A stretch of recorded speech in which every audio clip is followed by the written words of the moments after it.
Olá pessoal, eu sou o Marcos Moore, vou fazer agora a aula Operando Gaps, parte do módulo 6 do programa Trader Nível 3. Então vamos lá, o que são gaps? E para que servem os gaps? Quando acontecem os gaps, como é que eu me utilizo, me faço valer desse evento realmente muito importante no nosso mercado? Vamos dar uma olhada então, deixa eu compartilhar minha tela e vamos começar explicando como é que os gaps se formam, né? O que é um gap, como é que eles se formam? O gap, na verdade, é um buraco, né? É um espaço vazio, intervalo dos preços onde não houve negócio, ou seja, não teve negócio ali. Os comprados e os vendidos, os compradores e os vendedores, não estavam certos de um preço final, um negócio. Portanto, não tem negócio. No gráfico fica muito mais claro de entender isso. É um buraco entre o preço, a distância entre o preço de fechamento de um dia e o preço de abertura do dia seguinte. Tá? Mais comum em gráficos diários, sem dúvida nenhuma. Num gráfico intraday, durante o dia, fora a abertura, né, é extremamente raro de acontecer, extremamente raro realmente. Acontece o que eu disse, desequilíbrio entre compradores e vendedores. Os compradores num gap de alta, os comprados estão ganhando essa briga, abre com um gap de alta, né? Ou seja, tem um espaço grande, vai abrir acima do preço de fechamento do dia anterior. E num gap de baixa, vai abrir abaixo do preço de fechamento do dia anterior. Pode acontecer também em gráfico semanal, mais incomum, mas pode fechar a semana na máxima, no preço máximo, e semana seguinte já abrir acima desse preço máximo, tem um buraco ali. Acontece? Acontece. Mais comum, gráficos diários. Um gráfico intradiário, a não ser que tenha um ativo de bem pouca liquidez, mas é extremamente raro de acontecer. Tá? A maioria dos gaps é fechado. Os japoneses falam muito isso. Os gaps são sempre fechados. Não é verdade. Não para o nosso mercado. Existem um monte de gaps para trás, gaps de anos até, que não foram fechados. Estamos falando aí de gaps de 5 anos, até mais, que não foram fechados até hoje. Serão um dia? Não sei, alguns não serão nunca. Tá? Mas a maioria dos gaps é fechado, sem dúvida nenhuma. O mercado detesta gaps. O mercado tenta fechar os gaps, só que nem sempre isso acontece. Tá? Bom, então o gap é isso. Gaps formados por amadores e gaps formados por profissionais. Gaps de alta após um bom movimento de alta, típico de amador, porque o movimento já está esticado para cima, já está cansado, o preço está bem supervalorizado, bem sobrecomprado, e ainda assim tem gente querendo comprar aquele ativo a um preço mais alto ainda. Começou o movimento de alta lá atrás, mas ainda assim tem gente querendo comprar a qualquer preço aquele ativo. E aí acontece um gap formado por amador, né? O movimento já subiu muito, mas o amador quer comprar de qualquer jeito. Não quer ficar de fora da festa. E gap de baixa no sentido contrário. Após um bom movimento de baixa, gente querendo se fazer do papel de qualquer jeito. E gaps formados por profissionais, sentido contrário. O profissional acha que já está muito esticado para cima e resolve vender. Zerar a posição ou vender a descoberto. E gaps de baixa após um bom movimento de alta. Você já subiu, já caiu muito, né? Vamos explicar de novo. Após um bom movimento de queda, ou seja, caiu demais, acontece um gap de alta. Os profissionais querendo comprar porque o preço caiu muito. E gap de baixa após um bom movimento de alta. Já subiu muito e os profissionais querem se desfazer da posição a qualquer custo ou mesmo abrir uma posição vendida descoberto. Tá? Então, é como funciona a cabeça de um amador e como funciona a cabeça de um profissional de mercado. Gaps formados por notícias. Formados normalmente por amadores. Tá? São rapidamente fechados. Não tem uma distorção, não tem volume acima da média. Tá? E os insiders já entraram antes. Acontece do Black Swan, isso é muito importante, aquela coisa totalmente não esperada, um evento inesperado. Uma delação do Joesley aconteceu em 2017, totalmente inesperado. Uma vitória do Trump aconteceu no mercado americano, também não era esperado. Acontece um gap quando algo não está precificado. Lembrando que pela teoria de Dow, 99% do tempo, ou perto disso, os preços já descontam tudo. Né? Tudo.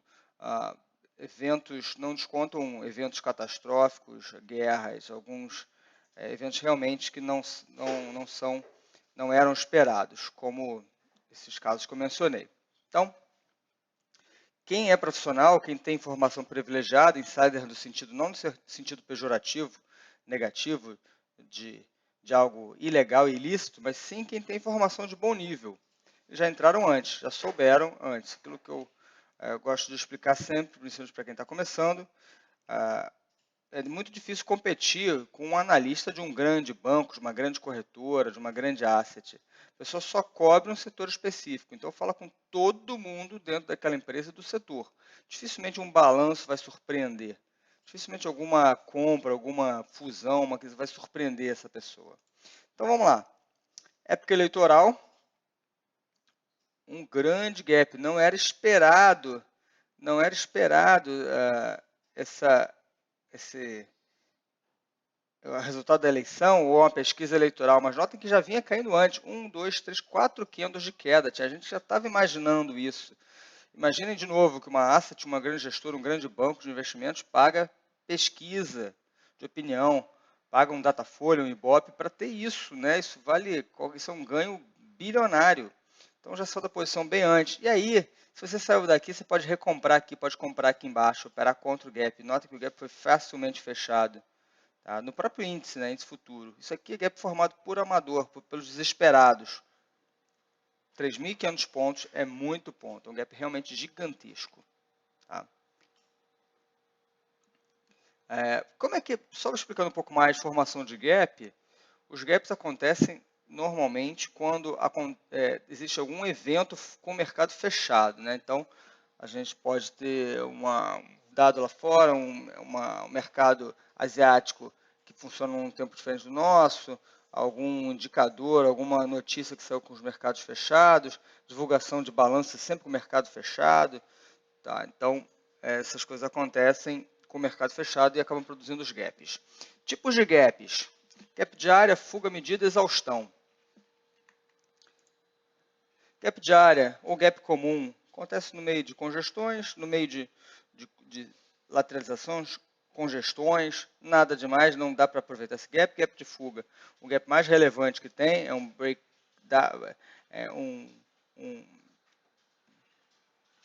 um rompimento, né? um breakout, um rompimento, rompe a estrutura, gap de continuação, né? O gap de medida e gap de exaustão para finalizar o movimento. Tá? Então, vamos falar de cada um deles.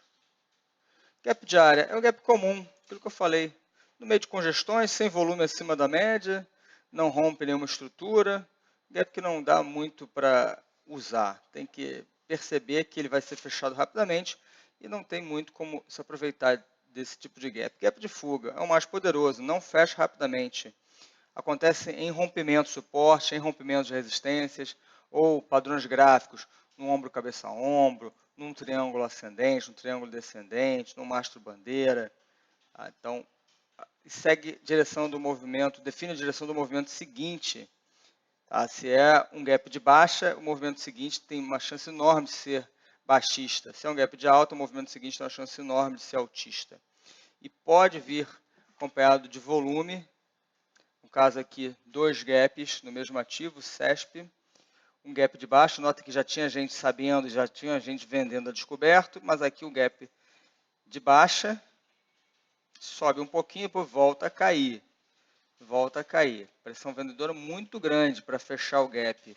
Pressão vendedora pressão compradora não foi bastante para fechar o gap. Pressão vendedora ganhando a disputa, né? Os vendidos ganhando a briga com os comprados. Aqui mais um gap, outro gap. Isso aqui é um gap, pode ser um gap de exaustão, mas pode ser um gap de continuação. No caso aqui foi um gap de continuação. Mais um exemplo. Volume acima da média, assim como no exemplo anterior também, volume bem acima da média. A gente tem aqui o rompimento de um topo, de uma resistência. Definiu o movimento seguinte, que foi de alta. Mais um exemplo. Um rompimento, volume acima da média, um rompimento de uma estrutura, de uma resistência. E aí tem aqui, já entrando no detalhe no operacional, é um gap de fuga. Quem é agressivo já percebe que o volume projetado, isso é um recurso de vários programas gráficos, coloca volume projetado nessa barra de volume. Se o volume projetado é muito acima da média, já pode entrar logo no gap. Tem uma chance grande de ser estopado, mas você vai poder entrar num preço melhor, no caso aqui uma compra. Quem é prudente usa a técnica da primeira hora, espera fechar a primeira hora. Se romper a máxima da primeira hora, tem compra. Se não tiver, não faz nada. Então, abertura, gap do gráfico diário, marca a máxima da primeira hora, se é um gap de alta, ou mínima da primeira hora, se for um gap de baixo. No caso aqui do exemplo, foi um gap de alta. Então, marca a máxima da primeira hora. Stop abaixo da mínima do dia. A entrada no rompimento da máxima.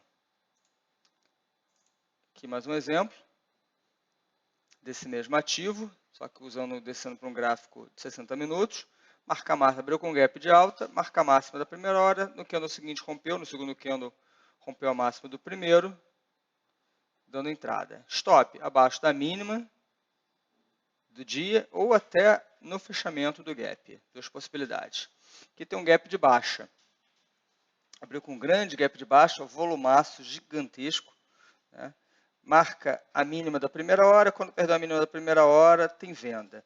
Notem que para quem é mais agressivo, o segundo candle aqui poderia ter sido usado como um ponto de disparo, né, de start, né? Perdeu a mínima do segundo candle e não a mínima do primeiro, ou seja, perdeu a mínima do candle anterior, teve venda, teria sido uma venda mais agressiva. Mais um exemplo. CSN, 60 minutos, houve um gap de alta, marca a máxima da primeira hora, quando rompeu tem compra. Estamos falando de swing trade, né? Operações de gráfico diário, no caso aqui de 60 minutos para dar uma refinada. Poderia ter entrado no terceiro candle, mas no rompimento da máxima do candle anterior, e não da primeira hora, né? Ou seja, seria uma entrada aqui nesse patamar, mais agressiva do que no rompimento da máxima da primeira hora. Gap de continuação, mais raro de acontecer. Ocorrem rápidos avanços e declínios, é um sinal amarelo para o trade, né? Então, a gente vê aqui um bom exemplo, um gap de continuação, aqui um gap de fuga e aqui um gap de continuação. Não é um gap de exaustão, ele não é fechado, é um gap de continuação. Tá? O gap de fuga, ele dá sinais mais claros no fechamento. Aqui caiu muito pesado nesse dia, né? Então tinha tudo para o movimento prosseguir. Gap difícil, um gap que assim, acendeu a luzinha amarela, é para apertar stop. Gap de exaustão, esse é interessante, acontece no final de uma tendência, não continua o movimento, se o movimento é de alta não vai continuar subindo, se o movimento é de queda não vai continuar caindo. Tá?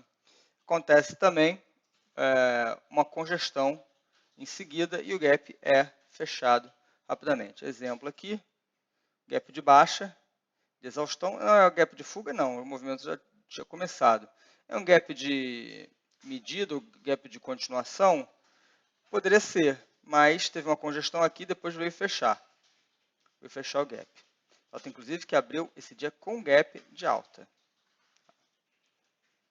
E aqui também, já vinha de um movimento de alta, movimento cansado, né? Poderia ser um gap de continuação para subir mais? Poderia, mas depois, a partir daqui, começa a cair e veio fechar o gap. Tem uma leve congestão, consolidação e veio fechar o gap. Tá? Gap de exaustão, gap de continuação, você precisa de sinais, mais sinais, seja dias seguintes, para perceber o que é o que, né? Se é um gap de exaustão ou um gap de continuação. Vamos falar de um fenômeno chamado ilha de reversão. É uma congestão separada do movimento. Começa com gap de exaustão e termina com gap de fuga. Vai ficar mais fácil de enxergar aqui. Começa com gap de exaustão, movimento de alta, né, já cansado, começa com gap de exaustão, tem uma consolidação no caso aqui de 3 dias, e depois um gap de fuga no sentido contrário. Então fica ilhado isso aqui, né, totalmente ilhado, 3 dias, totalmente sem conexão, né, entre uma ponta e a outra. Se fosse uma tendência de baixa, o gap de exaustão seria para baixo, vem caindo, né? Depois o gap de exaustão para baixo e o gap de fuga para cima, né? No sentido contrário. E quando não existe uma congestão, mas um único dia ilhado, a gente chama de dia de reversão. Dia de reversão, ou bebê abandonado em Kansas, talvez esse seja o mais famoso de todos. Aconteceu lá em 2008, o topo, né, do caso aqui Petrobras, até 2017, não voltou a esses patamares. Bebê abandonado mais famoso que tem nessa história recente. Então, abriu com um gap de exaustão, dia seguinte, gap de fuga e nunca mais fechou esse gap. Os preços nunca mais voltaram ali. Tem que operar no sentido contrário, né? Sempre. Seja uma ilha de reversão ou um dia de reversão, se opera no sentido contrário. Suporte e resistências gaps são muito importantes para traders mais atentos. São níveis naturais de suporte e resistência. Os traders prestam atenção nesses patamares onde não houve negociação. Sabendo que o mercado detesta gaps, eles já conseguem visualizar que ali são regiões que pode ter uma pressão, uma quantidade grande de compradores ou vendedores. Sombras tocando o gap são pontos de atenção. Tocou o gap, voltou a subir, possibilidade de um movimento seguinte altista. Tocou o gap, voltou a cair, depois de um movimento de alta, tem chance de ter um movimento seguinte de queda. Mais forte junto com outros indicadores, sem dúvida. Você pode usar banda de Bollinger, pode usar alguns outros indicadores aí, distância de média móvel. Então aqui tem um bom caso, YouTube, um gráfico de 2 horas, um gráfico mais incomum, mais raro de se usar. Mas nota que veio fechar, né? Demorou um tempinho, mas veio fechar o gap. E aqui uma região de pressão compradora muito grande, muitas ordens de compra nesse patamar. Mercado tem memória, mercado não gosta de gaps, então esperou, veio fechar o gap para depois voltar a subir. Então esse é um ponto aqui para prestar atenção para uma possível compra.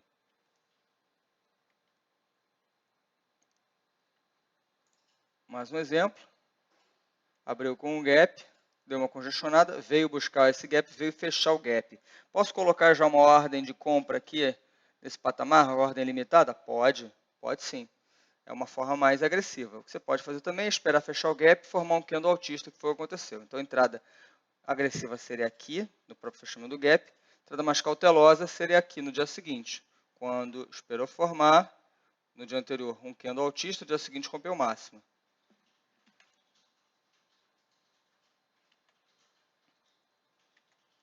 E gaps para day trade, como é que se usa o evento do gap para day trade? A gente pode operar contra o gap ou a favor do gap. O que a gente precisa? Saber o tipo de candle que é formado, o candle seguinte rompe máxima ou mínima, tamanho do gap, candle formado fora de uma das Bollinger, banda de Bollinger superior, banda de Bollinger inferior, e até a distância para média móvel. Vamos olhar no exemplo, fica mais fácil. Bom, abriu com gap de alta. Ok, o que se faz? Por enquanto, nada. Um gap muito grande para pensar em entrar logo na compra aqui. Um gap muito grande. Espera a formação desse candle. CSN 15 minutos. Fez um candle baixista, uma estrela cadente ou shooting star, totalmente fora da Bollinger superior, que é essa linha laranja. Candle seguinte, perde mínima. Perdeu mínima, venda. Objetivo fechamento do gap. Chegou quase ao fechamento desse gap, né? Não veio aqui, mas veio aqui, e forma um martelo, um candle muito altista, ao contrário de uma shooting star, que é um candle muito baixista, que é um martelo. Uma possível compra no candle seguinte, quando rompeu a máxima do martelo. Objetivo aí de 0,5%, 1%, em função da distância entre o preço de entrada e o stop. O stop estaria aqui para essa compra e o stop dessa venda estaria aqui, na máxima do candle. Então, se você vendeu no candle seguinte, stop acima da máxima. Poderia ser aqui? Poderia. Também poderia. Eu deixaria aqui. Martelo, compra no candle seguinte, stop abaixo da mínima do martelo.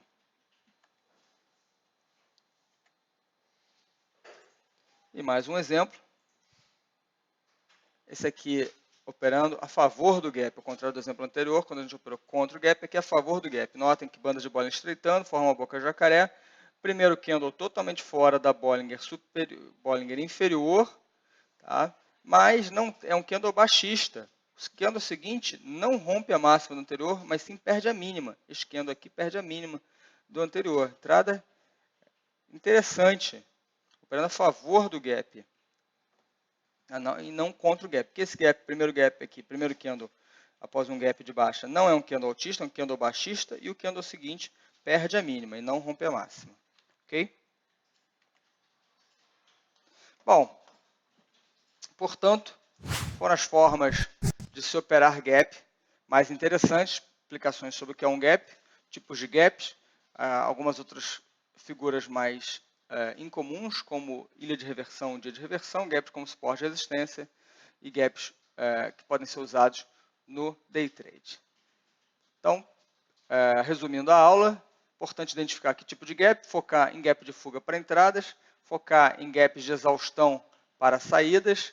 Gaps, na maioria das vezes, são fechados, às vezes não. E entender muito bem que o gap sozinho, você tem pouca informação. Importante entender após o gap. Volume acima da média ou não, se tem um gap de exaustão, um gap de fuga, um gap de continuação, um gap de área para operar ou não. E se tem outro tipo de indicativo, preço muito esticado para cima, preço muito esticado para baixo, ou seja, entender o contexto. Tá? Espero que tenha sido útil esta aula. Nos vemos numa próxima. Um grande abraço a todos. Tchau, tchau.